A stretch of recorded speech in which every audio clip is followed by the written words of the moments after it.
ब्राह्मीं च वैष्णवीं भद्रां षड्भुजां च चतुर्मुखां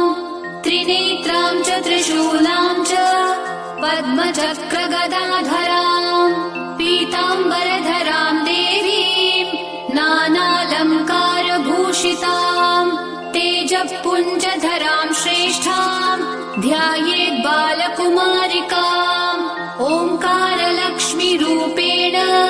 विष्णोर्हृदयमव्ययम् विष्णुमानन्दमध्यस्थम् ह्रीङ्कारबीजरूपिणी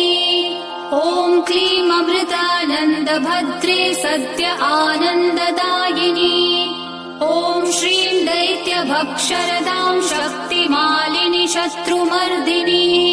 तेजः प्रकाशिनी देवी वरदा शुभकारिणी ब्राह्मी